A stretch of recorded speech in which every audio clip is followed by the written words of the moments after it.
భూమి విలువ ఆకాశాన్ని అంటుతోంది. ఒకప్పుడు భూమిని మన తాత ముత్తాతలు ఎకరాల్లో కొనేవారు. తర్వాత తరం గజాల్లో కొనే పరిస్థితి వచ్చేసింది.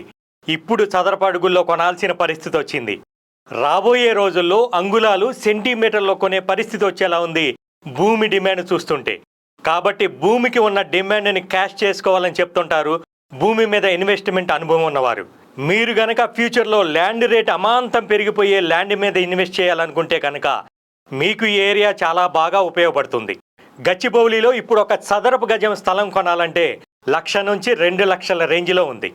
ఒకప్పుడు గచ్చిబౌలిలో ఈ రేట్లు లేవు, కానీ ఇవాళ ఈ రేట్లు ఉన్నాయంటే దానికి కారణం అక్కడ ఇన్ఫ్రాస్ట్రక్చర్ డెవలప్ అవటం, కంపెనీలు ఇండస్ట్రీలు రావటం, ఉద్యోగ అవకాశాలు కూడా పెరగటం.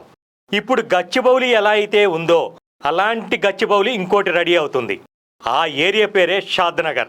బెంగళూరు హైవేపై ఉన్న కారణంగా డిమాండ్ కూడా చాలా ఎక్కువగానే ఉంది. ఒకప్పుడు గ్రామ పంచాయతీగా ఉన్న షాద్నగర్ ఇప్పుడు మున్సిపాలిటీగా మారింది. అతి త్వరలోనే ఈ పట్టణం గచ్చిబౌలిగా అవతరించనుంది. ఎందుకంటే ఈ ఏరియాలో పోలేపల్లి సెజ్జితో పాటు 3 ఇండస్ట్రియల్ ఏరియాలు ఉన్నాయి. Mekaguda industrial area, Kothur Nandigama industrial area, Balanagar industrial area. ఈ 3 ఇండస్ట్రియల్ ఏరియాలో ఇండస్ట్రీలు రానున్నాయి. అలానే షాద్నగర్లో అమెజాన్ డేటా సెంటర్ రూపొందుతోంది. రీసెంట్గా మైక్రోసాఫ్ట్ కంపెనీ డేటా సెంటర్ కోసం షాద్నగర్లో 48 ఎకరాలు కొనుగోలు చేసింది. పోలేపల్లి సెజ్జిలో పలు ఫార్మా కంపెనీలు, సాఫ్ట్వేర్ కంపెనీలు రానున్నాయి.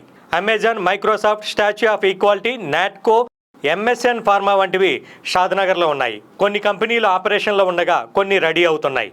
ఓవరాల్గా కంపెనీలు పూర్తి స్థాయిలో డెవలప్ అయితే దాదాపు 2.5 లక్షల మందికి ఉద్యోగ అవకాశాలు దొరకనున్నాయి. కాబట్టి ఫ్యూచర్లో ఇది గచ్చిబౌలి సిటీగా మారనుంది.